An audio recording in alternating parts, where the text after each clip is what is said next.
So good morning, everybody. My name is Alison Pello. This is People Vision, and we're doing our monthly webinar Wednesday. Today we're talking about Demystify the Menopause with the beautiful Laura Shuckburgh. Welcome to Laura. So Laura, I'm going to hand over to you. I'll be doing the slides. So Laura, just tell me as and when you want me to go to the next slide. Over to you. Good morning, everybody. Thanks so much, Alison, for having me. And thanks so much for so many of you coming on today and listening to this and giving it some time about a topic that I'm really passionate about. So my name is Laura Shuckburgh. As Alison has just said, I'm a menopause coach and champion, and I help women to thrive through this transitional period of their life, not just to survive it, which it can be very challenging for many. And I'm passionate about supporting organisations and workplaces to retain and attract experienced people. So just a bit of a story, really. When I was 47, I was working, as I said to a few of you earlier, just in a very busy architecture practice. And in the construction industry, which is a very male-dominated industry, I was very front-facing. I was executive director of a busy practice, and I was doing a lot of presentations. I was in front of people all the time, and I just started to feel a bit odd. I started to lose my confidence, and I started to have bouts of really bad anxiety, and all these things kind of sort of crept up. And if I think about it, it might have even started a bit before I was 47. I just started feeling very different. And then I remember doing a presentation once in front of a load of people, and it was a really important presentation. And I forgot lots of my words, and the impact on my confidence was really severe. And from that, I just started going downhill, really. I got to a stage where I didn't even want to, if I thought that I might meet somebody on the stairs in our office, I was panicking about it. I got bad driving anxiety. My memory was so bad that I actually thought at one point that I might have the early onset dementia. I mean, these are serious things from somebody who's a very confident woman. And then I just got to a stage, I remember one morning just thinking, you know, what on earth is going on with me? Getting up to get dressed, I couldn't even decide what to wear to go to a meeting. And I just thought there's something severely wrong with me, you know. So I started researching, and I realized after digging very deeply that I was in perimenopause, and who knew? I'd never even heard the word before. And so this is the period leading up to menopause. But with that, I then started doing lots and lots of research, realized what was happening to me, and knew then that I could do something about it. And from then I've got some help. I'm on HRT now. I take a very holistic approach to menopause. I look after myself and exercise and nutrition, everything, my mind, body and soul, everything. It's a big thing, and we need to look at it holistically as a whole body approach. So that's kind of where I am now, and that's why I'm so passionate about doing this. And then I realized that nobody is doing anything to help women in their jobs, you know, keep their jobs. Women are leaving their jobs when they don't need to. They're not talking about this because they're too embarrassed, or the culture's not right. And women who have spent years building up a career are leaving, and it's very avoidable. And so here I am. So thanks so much. So what's the next slide? Let's have a look at that. That's just a quick one to say, if anyone's on the call who would be interested in being a VIP member of our group, if you're an HR training job, we've got a little group running. So that's what that slide is. And we would love you to do a review. We'll send you an email afterwards to do us a review. And this is Laura. So yeah, I mean, I've said about that. We can go on to the next slide. Enough about me. So what's happening today? Okay. Just a quick run through of that. It's about 45 minutes. We will take some questions at the end. If you have any questions, pop them in the chat, and I'm happy to try and answer them at the end. Very happy to do that. Next slide, please, Alison. So after this session, I hope that you will know more about what menopause is and how it may be affecting you as an individual, understand and be able to spot the symptoms, which is really important, and the signs. They're not all symptoms. And sometimes using the word symptoms, I'm the more and more I do this, I may be thinking that I'm going to change that word to signs. Know how to make some simple workplace adjustments, be more confident talking about how you are experiencing the menopause personally. And hopefully by the end of this, be just more confident to just be able to say the word menopause. I mean, I didn't even, it's a funny word, isn't it? I don't even really like the word menopause very much, but now I say it all the time.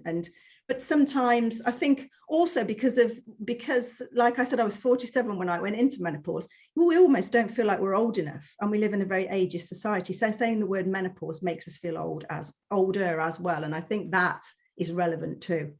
Okay, what's the next slide? Okay, so what is menopause? Menopause is when a woman's reproductive system is slowing down. Basically, it's a natural transition that every single woman will go through. It's hormone related. It is when our progesterone, our estrogen, and our testosterone drop. And it's these drops in our hormone levels that cause the signs and the symptoms. It can last for 12 years, the whole menopause period.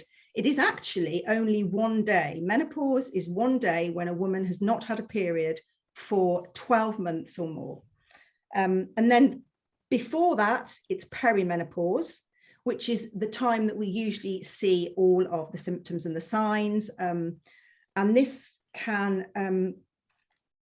last for about 4 or 5 years. Most women get it at about mid-40s, but that is an average age. And actually, it can happen much earlier. It can happen earlier if we've had surgical menopause or surgical interventions. It can happen if you've got a history of early menopause in your family.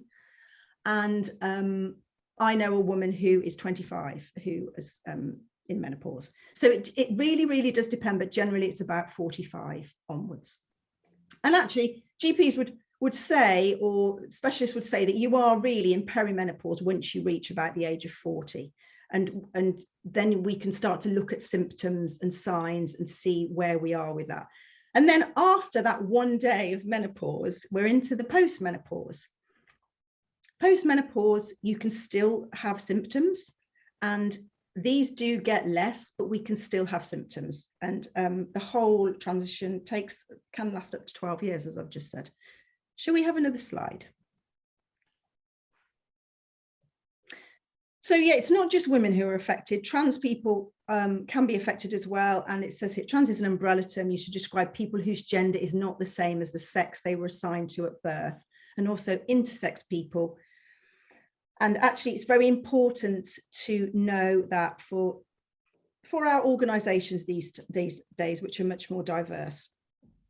Can we have the next slide, please? Well, actually, I wouldn't mind just having a little chat about that really quickly, yeah. Just because when we were doing research for this, I hadn't even considered transgender people. I mean, I certainly hadn't considered.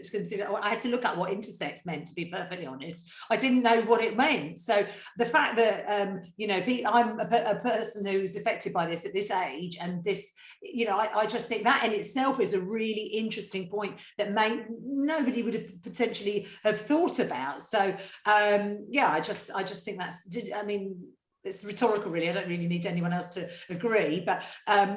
I think we put this next slide in to say that, you know, everybody, you know, younger as well, you know, back over to you, Laura.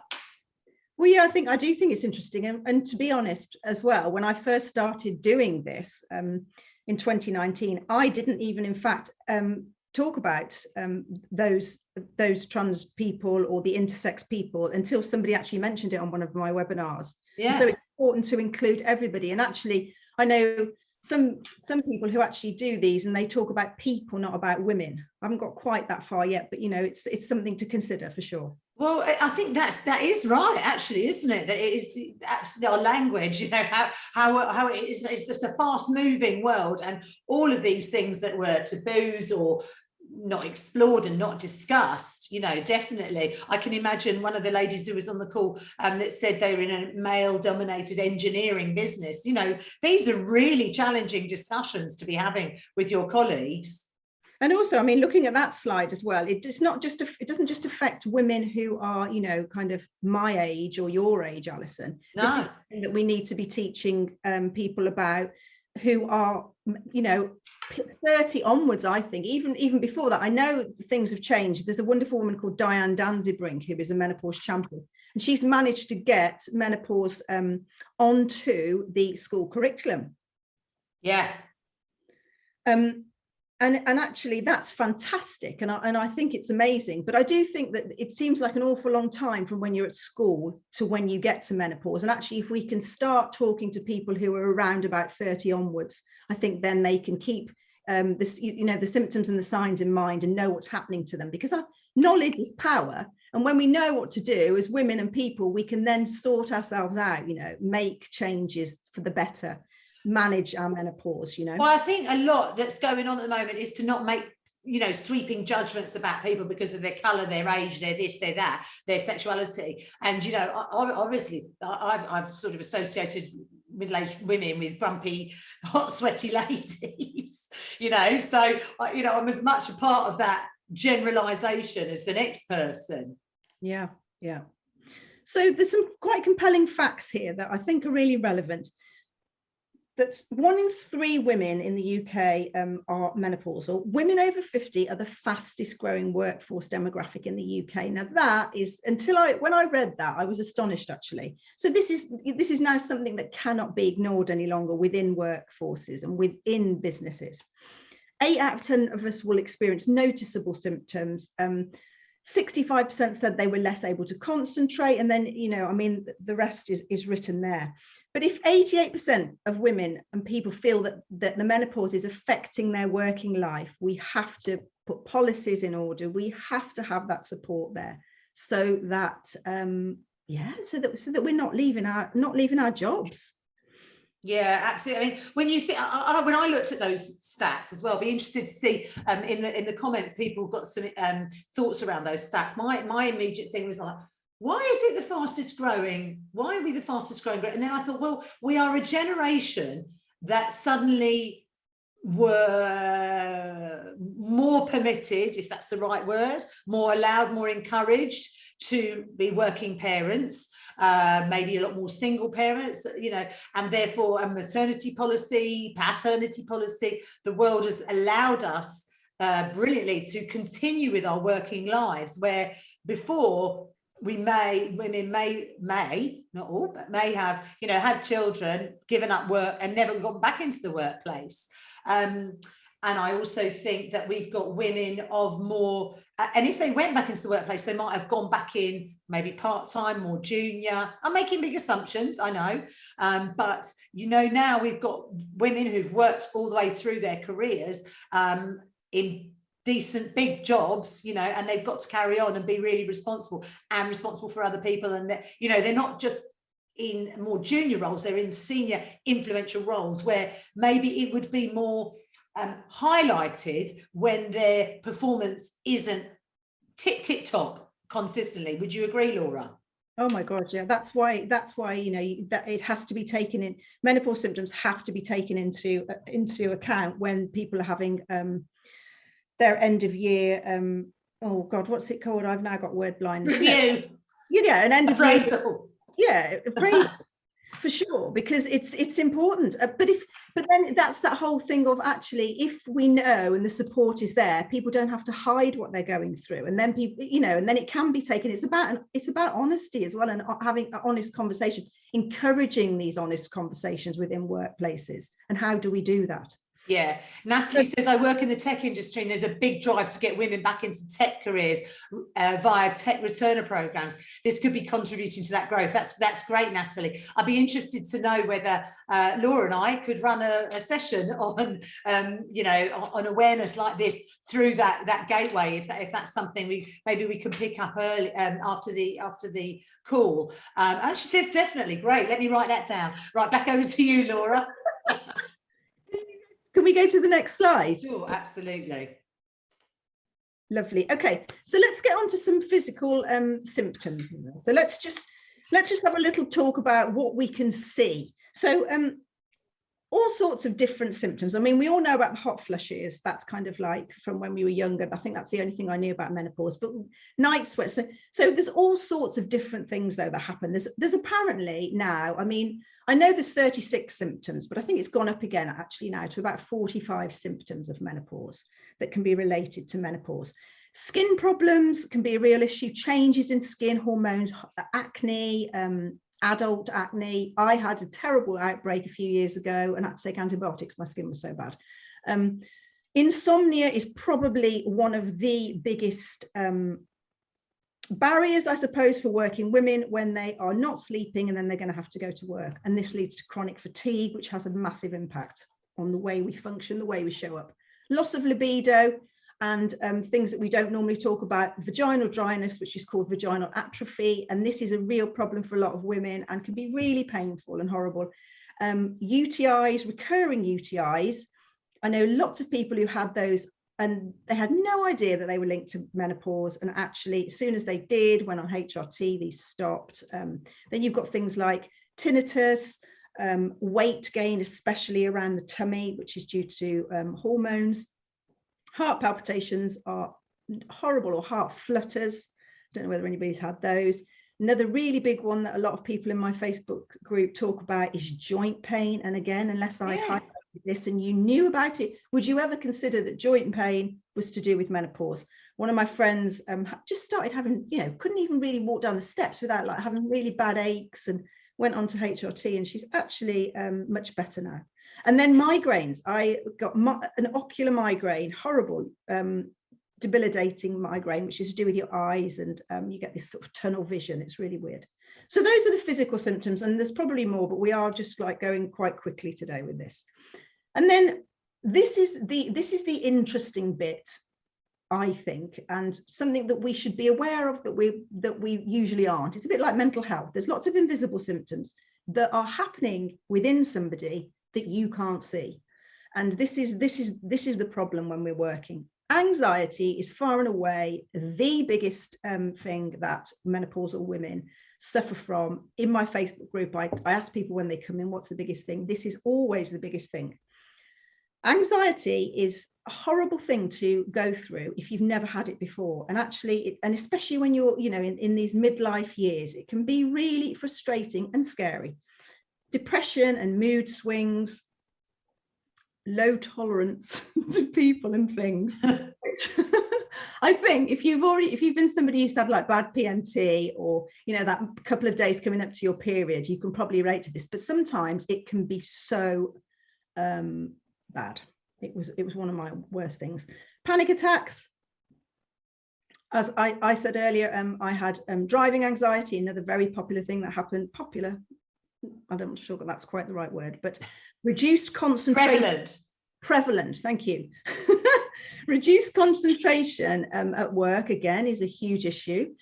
Being able to, I've noticed that my mind gets much more overwhelmed, or it did do, especially in the first couple of years of perimenopause, than previously. And so that has an impact on the way we work. Irritability, episodes of rage. Now, this is interesting. I did one of these a few months ago, and one of the ladies there, she said that was her worst symptom. She said eventually she had to go and see her line manager. She was dreading it and just said, look, I just get angry so much. And he was really, really supportive in the end, and actually made some simple workplace adjustments so that if she was feeling like angsty or angry, she could just take a breath, take 5 minutes out. And that was really helpful for her, and the fact that he was supportive. I think sometimes just to share that stuff is as useful, and just articulating that to your colleague is so useful. Oh, definitely. And that's where the whole open conversations, getting menopause awareness in-house sessions, or people just so that they know, so that they feel they can talk and be able to let it out, for sure. And then oh, you've gone past it. I've gone part too fast, sorry. The word blindness one is really common. That's that, which I've probably had a few times today, and I might have it again, where you just can't find the word you're looking for. It's there, it's on the tip of your tongue, and that goes with the memory problems. And feelings of not being yourself. My coaching clients come to me quite often. They just say, I just feel like I just don't feel like myself. I feel like a shadow of my former self, and I feel like I'm going crazy. So these are you know, these are serious symptoms that a lot of women go through.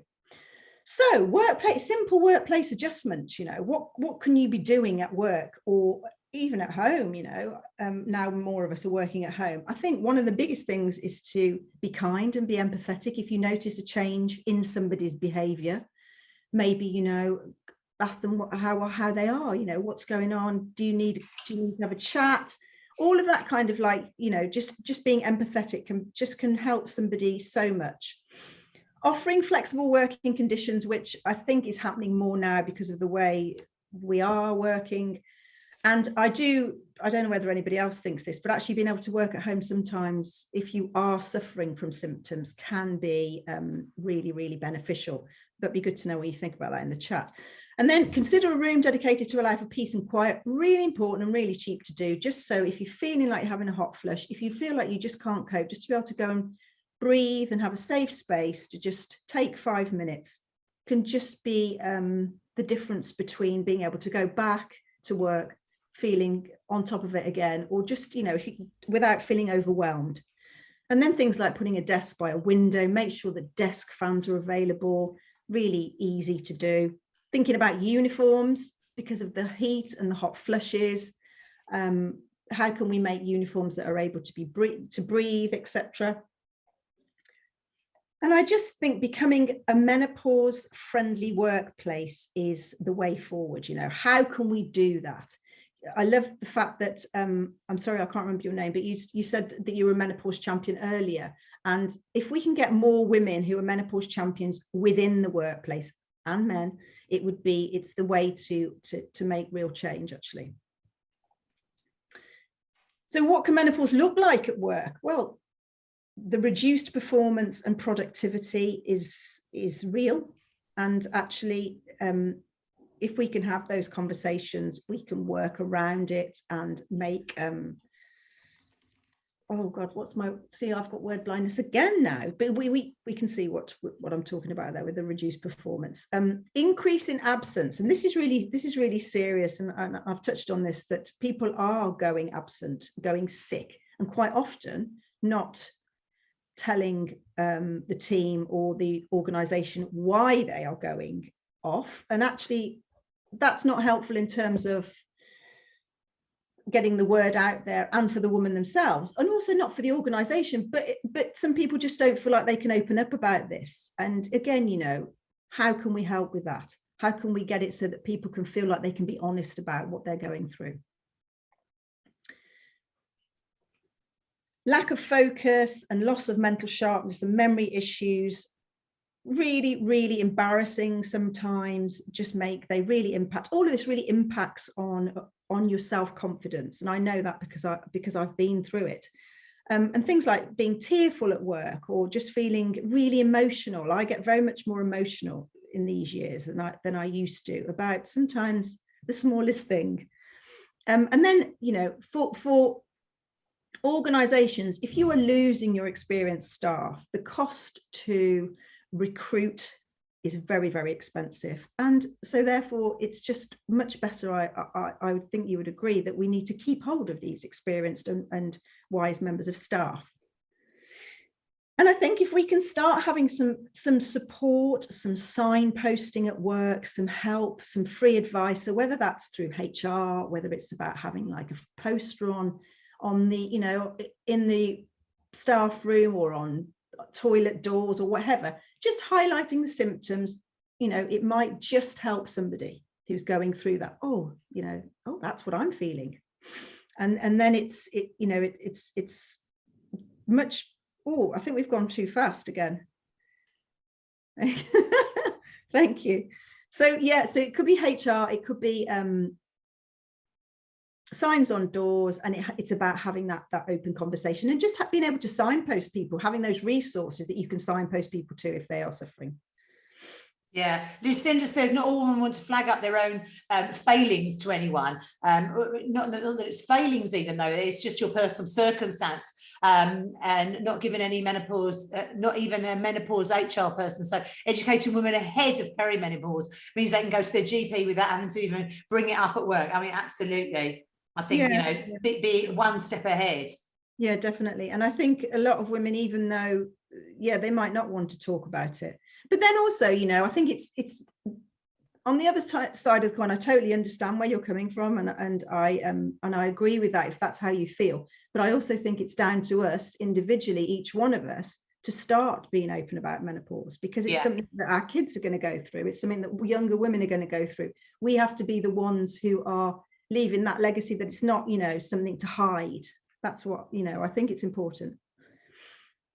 So menopause is a transition, not an illness. And I just really love this slide. In Japan, they call it the second spring, and Eastern cultures tend to have a very different way of looking at age and wisdom. And I just think this is a beautiful way of looking at menopause, because for me, it is about that. It's a transition. It's something that we go through. Every single one of us as women will go through it, and some other people will go through it too. And it's how we lean into this sort of transitional period, and how we come out at the other end thriving. And I know when you're in it, it can be like a very dark place. I've been there, I know this.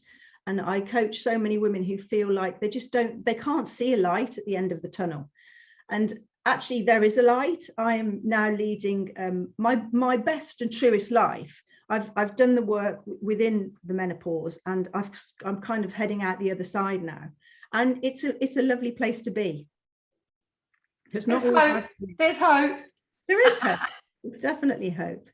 Do you want to talk about this? Yeah, absolutely. I mean, I think we were doing this session. It's been really interesting, guys. I mean, we can be a bit of a test case for you if you are that menopause advocate in your organisation, or you're in HR, or you're a business leader. I think you would think that people would be interested. You would hope that people would be interested to come on this call. And here, you know, today is a free session, and we were overwhelmed with how many people booked on. Brilliant. And today, you know, I can see we've got 54 participants. That's amazing. Interestingly, there is there's lots of different people from different organizations. So I think the benefits of having an in-house session are to talk about you and your policy, and to give it a much more local setting, and to talk about, you know, maybe your, you know, where your handbook is stored, and if you've got an employee assistance program or whatever it is, and you need to be keeping it legal as well. So, you know, what relationships have you got with lawyers, or, you know, I just think you can very much bespoke it, and we haven't taken too much of a legal angle today, because it depends what you have got within your organisation. Of course, the CRPD, we've got that on the next slide. There is a little bit there, but I think. Alison, can I just mention a bit about keeping legal, because it is relevant. A lot more organisations have been taken to tribunals, even in the last year. It's doubled than the year before. So this is happening, and the biggest one was BT, was taken to court by somebody, and actually she won. So, you know, this stuff is happening. And one, can I just pick up on this one comment, because it's like made me laugh and made me smile, not in a lovely way. I love this, Lucinda. All women should go for a celebratory lunch when they get to their last period. I'm campaigning for a last moon party. Well, can I come? You don't know when your last period is, though. You've got to wait a year to find out. So it has to be an anniversary. Well, exactly. That's what she's saying. We need a last moon party. Oh, I see. When we've had it. Okay, so getting a deeper understanding of your particular team. So I think you would, get to understand those people within your organisation and talk about it in your setting and your world, signposting them to the useful stuff that you've got. It is an excellent tool to retain talent, as Laura said, and I think it would give you an opportunity to have deeper conversations that maybe, you know, some of the stuff that you've put up on the chat, I bet your other colleagues have not talked about vaginal dryness, or, you know, stuff like that. You know, these are subjects that are quite, you know, have they been talked about like that? You know, and also it is what people are talking about. It is what's on the TV, and, you know, as you said this morning, it's on this morning. But I think what has been the major learning for me over this preparation for this event is the percentage of, I think I can say men, but people who have signed up with a male name. if that's the right appropriate way to say it. But, you know, basically we have much more uptake from women on this call, even in the bookings process. So, and coming onto the call. And what I'm trying to say is if you run an in-house session, you are more likely to get men, because you know, it is encouraged that people come along to that event. Whereas when it's a free one like this, you know, people can select whether they do or they don't go. Back over to you, Laura. Okay, I'm sorry, I'm just answering something. All right. On here, yeah. What was I going to? I was thinking of something then, actually, that. Policy, in fact, absolutely, if you contact us after the call, we'd be very happy to help you with the policy. Obviously, we're very happy to help you run in-house sessions. Anyone that's been on this call today, if you contact me, Laura and I would be happy, well, it wouldn't be me, it'd be Laura, would be happy to run sessions with you. And in fact, we also, Laura and I have decided we're going to do a men's it's not called men's menopause because men have got their own menopause, but it's something around something sexier than helping men understand the women's menopause. Something better than that. And I think it's going to be a men only workshop. It's like a men only webinar, so guys can come along and feel safe within that space as well. Maybe so we're just going to see, because I do know a lot of guys who would be interested in it. And then also just going on from the kind of, you know, you just mentioned the word vaginal dryness and the vaginal atrophy. That does impact men, doesn't it? You know, if women can't, feeling so uncomfortable they can't have sex, etc., it is much more systemic, this whole menopause thing. It affects, so it's us individually as women who go through it, but the people that it affects around us is big, and it's huge. Yeah. Vicky, I'm assuming you're on our mailing list because you got invited to the one today. So say on that mail, you'll be on our mailing list, and we will be emailing out. Again, it will be a taster session. It won't be the full-blown thing, but yeah, we'll be happy for you to all come along. Oh, that's nice. Chris says, as a man, can I just say, I don't feel unsafe here. Well, damn it, we're doing something wrong. No, I'm joking. But that is good to know. You know, we welcome, you know, everybody. But I think it was interesting when the same thing happened when we did mental health. We did lots and lots of mental health session, but we also did one on men's mental health, and that went down really well. Got a different following. So, you know, I think it's about inclusiveness and you know, helping everybody feel as comfortable and able to attend as possible. And you know, that you'll have, like you say, maybe different thoughts. So Laura. Yeah, I mean, this is just a useful links here. There's so much going on in this space now, and there is so many more resources in the last 4 years even. It's amazing, really. So if you look for stuff, it's out there. The Balance App by Louise Newson is fantastic for you as a woman, but I'd love it if you could follow me on my socials, marvelous_midlife. Mine is on Instagram. In fact, there's a spelling mistake in that. It's Marvelous Midlife with an underscore for my Instagram. I should have noticed that. And yeah, I mean, let's just keep the conversations going. I do I do offer a free 30-minute coaching call. If anybody's struggling and they really want to talk about anything to do with this, and I'm there, just reach out to me. Happy to have a conversation with you about it. And Natalie says the Davina program was this. I also agree that really was. So that can be found on Channel 4. Again, that's something I watched with my husband. So it kind of brings it into I don't know, the vernacular, that's not the right word, but anyway. I'm going to put it in the chat because it's not on there. I should have checked, really. I've got a Facebook group that welcomes, it's a really lovely supportive group, but it does welcome men, and most of the menopause Facebook groups don't allow men. So yeah. It's called, I'm just going to put it in the chat. Love you to come over. There's always, you know, good advice and articles, etc. on there. And Mark says, it's only by listening to sessions like this that men understand more about what women go through. I've even joined the company Menopause Cafe. Interesting. So I'm assuming that's kind of like a workshop. So I can learn more from women and what they're going through. Best way to learn is best way to learn, I am finding, better than reading a book. Oh, absolutely. Although books are good, of course. I mean, listen, we all learn and want to be part of some things in, you know, in in different ways. So in summary, whistle stop, in summary, Laura, what do you have to say? Oh, sorry, I'm just writing the message. There's so much chat going on. So yeah, in summary, let's try and cultivate or help to cultivate a menopause-friendly workspace so that businesses can retain and attract experienced talent. And we've talked about a few ways we can do that, but there's much more in an in-house session on ways that you can do that within your own workspace. Open conversations about the menopause is key, and I do hope that after this, does anybody feel like they're more knowledgeable now and that they could talk about menopause with a bit more confidence? I'd love you to just put a yes or a no in the comments.